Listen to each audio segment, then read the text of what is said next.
Now, if you have diabetes, meal planning can feel so overwhelming. Now, maybe you've been told that you have to count every carb, or you've tried meal prepping, but something just never sticks. Or maybe no matter what you do, you feel like your blood sugar is just so unpredictable. Now, here's the thing. A lot of meal planning advice is either overly complicated or it's completely unrealistic, especially if you have diabetes and you also have to worry about checking your blood sugar. But what if I told you that there's just a simpler way to all of this? One that keeps your blood sugar stable, it helps reduce your cravings, and it actually works in the long term without you needing to obsess over every gram of carbs. So here's what we're gonna go over in this video. You're gonna learn the biggest mistakes that people are making when it comes to meal planning for their diabetes. We'll go over how we can think about making balanced meals that actually regulate our blood sugar. And then I'm going to teach you the simplest framework that you can use to make meal planning absolutely effortless. So by the end of this video, you're gonna have a complete new approach that feels easy, it's fast, and it allows total mastery over your diabetes. Hey, I'm Dr. Anna. I'm a medical doctor and a nutrition professional, and I make these videos here to help people like you with diabetes take control of your health without these extreme diets or unnecessary approaches that don't actually address the root problem in diabetes. And I work with my clinical patients on this issue every single day, and I see all the time why people struggle. Now, let's dive in to meal planning, why it doesn't have to be so hard so we can break it down and understand what we need it to be. Now, if you've ever tried meal planning before, you may have run into some frustration. If that's the case, then you're totally not alone. A lot of meal plans fail because they are too restrictive, too complicated, or they don't consider what's actually working for your body and how your body's biochemistry works, especially when you have diabetes. So let's just talk about these biggest mistakes that I'm seeing all the time from people and I'm seeing people make all the time online. Mistake number one is obsessing over every single gram of carbs that you eat. Now, I can't tell you how many people come to me and I hear them say in my clinic, I'm tracking all my grams of carbs, I'm tracking all of my macros, but my blood sugar is really all over the place. And then when we break it down, I start seeing and hearing all of the different issues they're running into. Or I hear this a lot, also from patients in the hospital. Oh, I just stopped eating fruit entirely. I stopped eating all grains. And it's not working for me. I don't know. I lost weight in the beginning, but now I'm kind of struggling. I've hit a plateau. What am I doing wrong? So this is where a lot of people with diabetes get stuck. Now, the truth is that it's not just as simple as cutting carbs and that's solving your problem for the rest of time.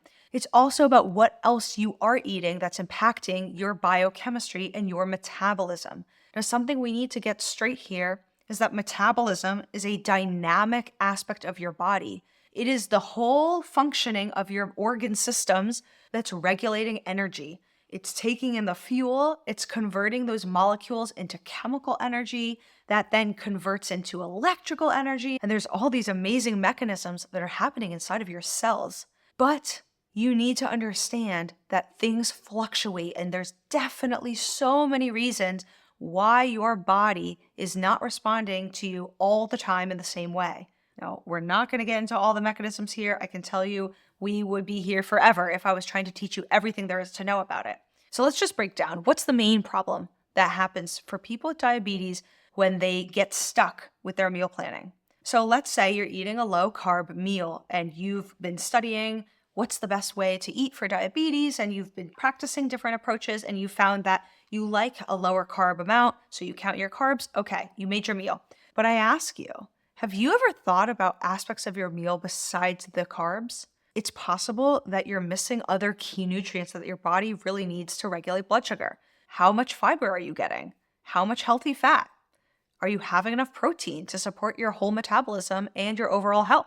Now, let's say you eat your low carb meal and then a few hours later, you find yourself starving and craving sugar. So you eat a quick snack, a small snack. Maybe it's not that many calories.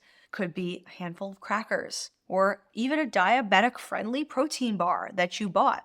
But the problem is your blood sugar is going to spike anyway. And this cycle starts repeating and repeating.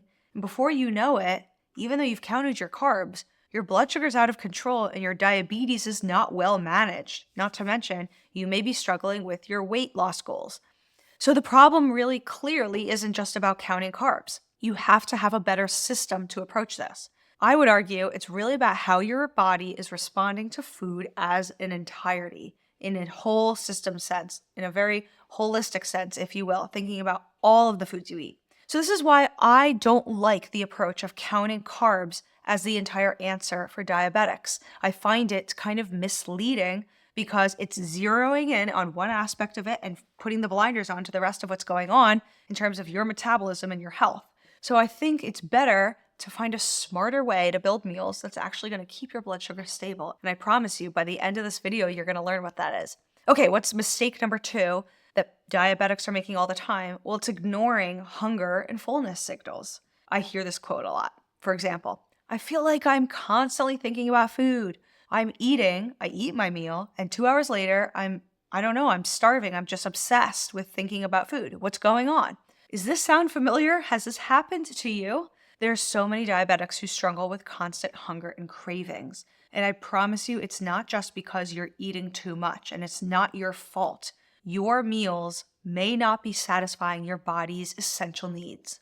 Now, I had a patient who told me one time, Dr. Anna, she said, well, my clinic patients actually call me Dr. Pleat, but here on YouTube, I like to use Dr. Anna. So let's say she said, Dr. Anna, I've tried meal prepping already. My meals were boring and I got hungry. And so by the afternoon, I was always just snacking on whatever I could find. And I felt like the meal prepping was causing me to have a worse diet because I just couldn't handle my afternoons. So we talked through that. And then I broke down for her how I wanted her to navigate thinking through all of this dietary approach.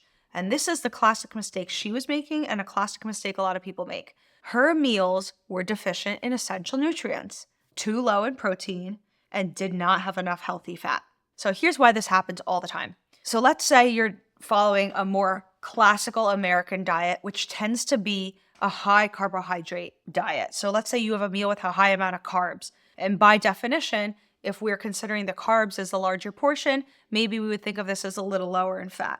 Let's say, for example, you had toast with jelly, or you had a plain turkey sandwich, no mayo, just the turkey, a lettuce, tomato, and bread. Now, if this digests too quickly because you don't have enough balance of nutrition, you might have a blood sugar spike and then drop. And then you're going to have a craving, or you're going to have a hunger pang shortly after your meal, maybe just 1 or 2 hours. So if you're hungry again, what are you going to do? You're going to feel like you need to eat again, and you probably will. You'll reach for another snack just maybe 1 or 2 hours after you're done your meal.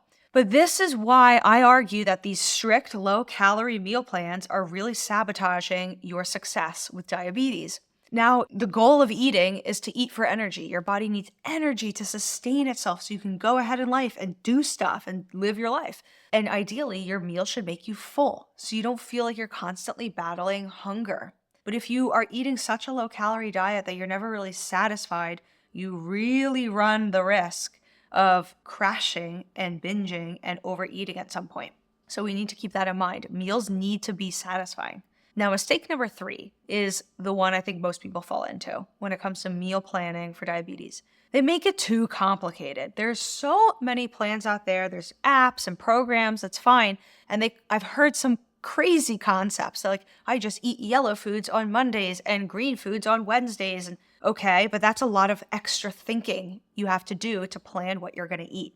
So if you've ever felt like meal planning is taking more effort than it's worth, then you might have been stuck making this mistake. Now, I've had a patient tell me at one point, Dr. Anna, I used to do meal prepping every week. Often my husband and I would do it on Sunday. And then after a few weeks, I just thought it took way too long. It was sucking up half of my weekend. So I gave up and I stopped.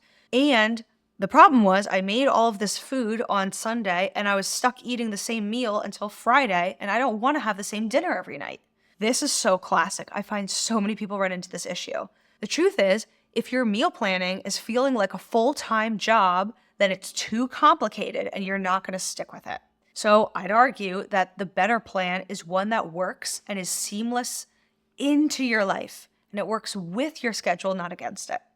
Now, you don't need to prep every single meal in advance to be healthy. Now, I know there's a lot of people on Instagram or TikTok that are going to make you feel otherwise, but I promise you, there have been humans healthy for thousands of years and they have not been meal prepping everything on Sunday, okay? So you don't need that. You don't have to be strict to be healthy. You just need a really good formula that's going to work with you. So, how can we find this beautiful framework that's going to help you make balanced meals without overthinking it? Well, this is where my healthy trifecta method comes in. Now, this is not something I made up as a concept, but I kind of put the terminology healthy trifecta together to simplify what this is. Now, before we dive into the details of it, I want you to know that I have made a free ebook for all of you. It's called The Perfect Meal Formula. The link is in the description below this video for you to get your free copy.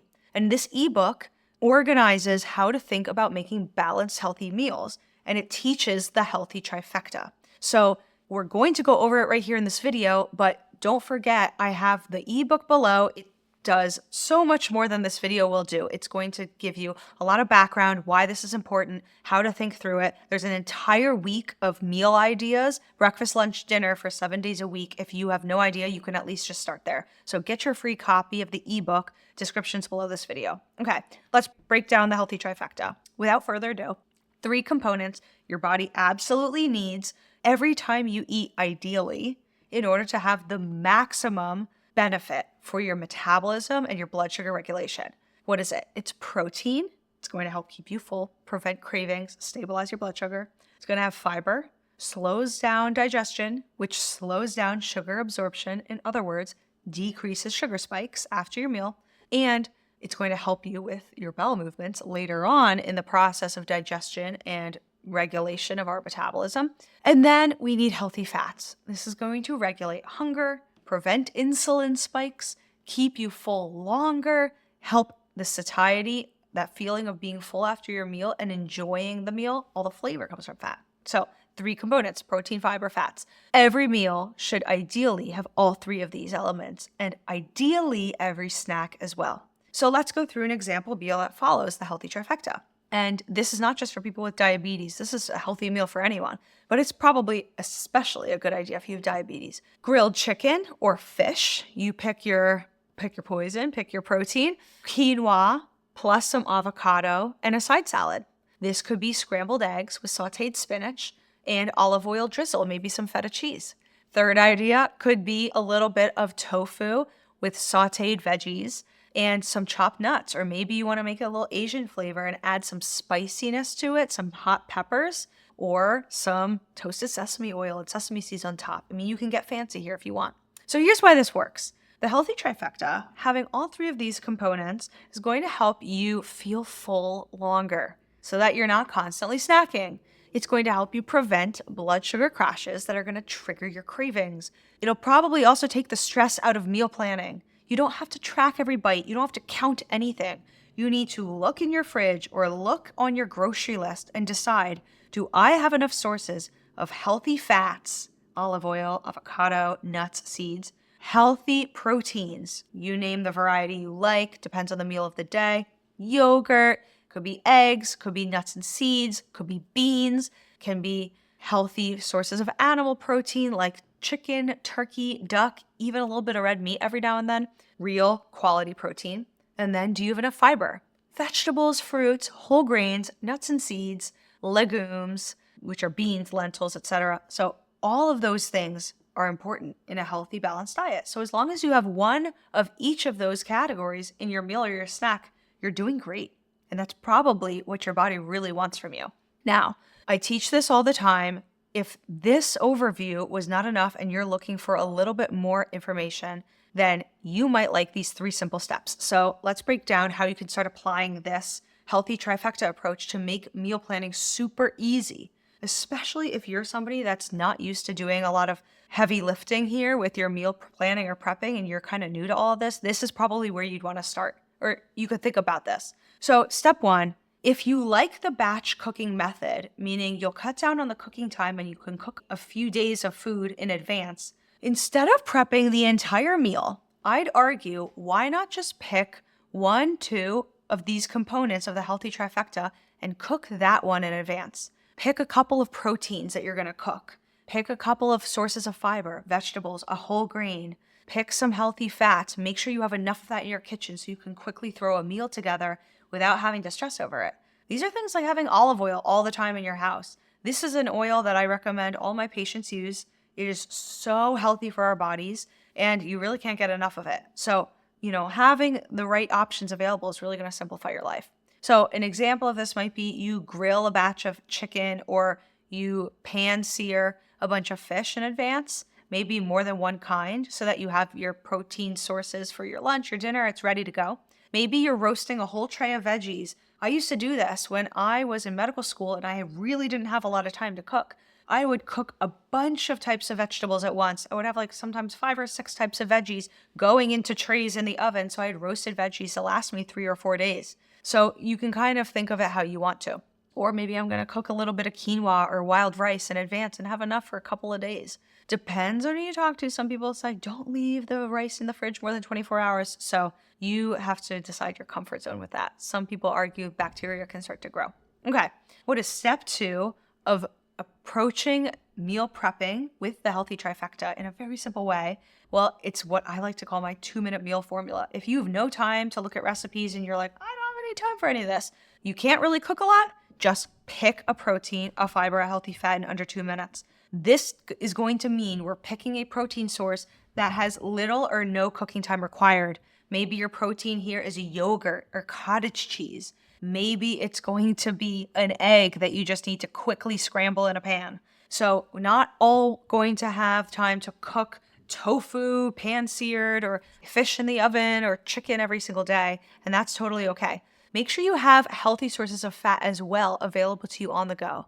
If you open my refrigerator, I literally have what people usually call the cheese drawer. I call it my nut and my seed drawer. I think I have 10 different varieties of nuts and seeds in my house at all times. I'm always allowing myself to quickly grab nuts or seeds I can throw on a salad, throw over an egg scramble, throw into some yogurt to just kind of boost up my meal and give myself some fiber and healthy fat at any time with no cooking involved, okay? And then having some easy things like easy veggies, easy fruits. You can chop up some cucumber in advance, tomatoes. I always have some berries if it's the season of the year. They're really fast and easy. Good source of healthy fiber right there. You can just throw it on a salad, throw it on some yogurt. And then step 3 here would be to decide what your go-to meals are going to be. I always recommend to my patients, and I do this with my family, we have kind of the same 6 to 10 meals that are pretty much on rotation in our household. And if you know what you like and you know it's healthy for you and you feel good eating it and you don't get sick of it, there's no reason you have to be so creative and change up what you eat week to week. You can kind of eat some of the same things. As long as there's enough variety built into your diet so you have an even distribution of nutrients and you're not getting deficiencies in any nutrients, you're okay to eat the same 5 to 10 meals. There's no reason you can't stick to the same things you like. You don't have to be so adventurous all the time. But for the most part, find the meals that work for you and just have them on repeat. Maybe they're recipes that you have memorized and you enjoy them, and that's fine. And when you get sick of it, you can change it up. But there's no reason just to be healthy that you need to have a very wide variety of meals that you're making in your household. Okay, so let's summarize here for 1 second before we get ahead of ourselves. Why does all of this work? Why does having this approach work? Well, I'd argue that because a lot of this meal planning advice fails for the very reason that it's too complicated or too restrictive, the alternative here is that this is a very simplified approach. And by the way, if you are still following me in the video, you may have realized this is not a cookie cutter approach. This is an easy framework that no matter what dietary approach you follow, whether you're vegan, vegetarian, you like to eat a lot of animal foods, wherever you're at in your health journey, if you're having to watch the amount of salt because you have high blood pressure, or you've had a diagnosis of a gastrointestinal disorder, maybe you have your gallbladder taken out and you can't eat too much fat. No matter who you are or where you're at in your health journey, you can find a way that the healthy trifecta will work for you.